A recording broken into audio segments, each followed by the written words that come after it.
Barely making it to the semifinals last year, the Adamson Lady Falcons are once again faced with a tough challenge to prove that their dynasty in the UAAP is no fluke.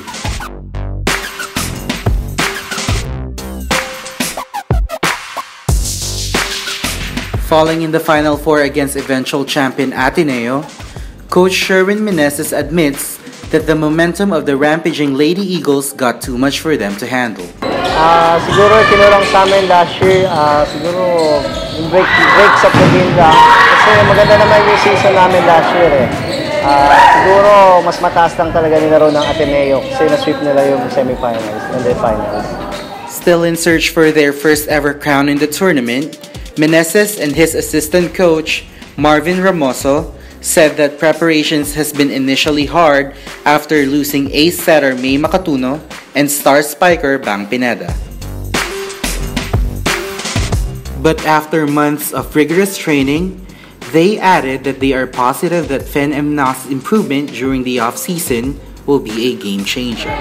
Mahirap nung una yung adjustment namin, siguro yung first 2 months, pero after nun, parang di namin naramdaman yung pagkawala nila kasi nag-step up naman yung mga bago sa first 6, especially Emnas.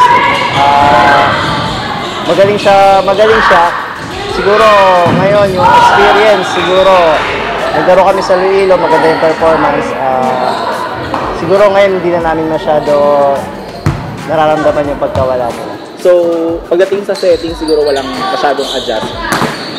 Pero when it comes kay Bebang, siguro nabawasan yung floor defense namin kasi malaking factor si Bebang sa likod pag umiikot. Kasi may defense siya, may palo, may service. With pundits once again predicting that Adamson is not capable of making it to the Final Four, the coaching duo said they are pumped to prove their doubters wrong by making adjustments in the roster, starting with a new team captain in Faye Guevara.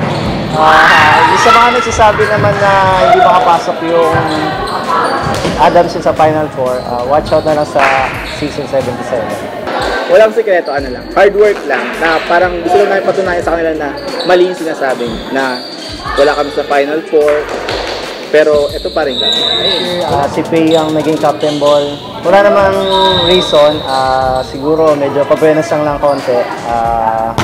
Tapos yung kay Faye naman kasi last playing years niya rin, saka siya yung pinaka-improved na player ko ngayon. On her part, Guevara said that instead of being pressured, being picked as the team skipper became more of a morale booster. Pero naging thankful ako, hindi ako na-pressure, naging kumpiyansa kumbaga kasi nararamdaman ko yung tiwala ni coach. Ngayon kasi mas meron kaming bond, mas close ang bawat isa, mas naiintindihan ng bawat isa yung reason kung ba't kami naglalaro for Adamson. And now that they get another chance to strengthen their hold as one of the powerhouse teams in the league, both the coaches and the players are excited and positive that they have enough tricks up their sleeve to keep on surprising their fans and opponents.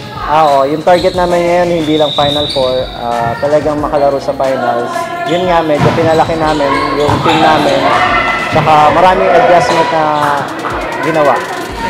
Well, siguro yun na maganda sa Adamson, lagi siyang surprise kasi laging meron kaming star player na nawawala. So ngayon, magkakapantay kami, wala kaming star player. So lahat magko-contribute, lahat kailangan nilang basahin, lahat kailangan nilang pag-isipan kung paano gagalaw. Oo naman. Pang Final Four to, siguro wag ang final, hopefully. Lagi kaming nandyan, kahit sino kalaban, lalaban kami.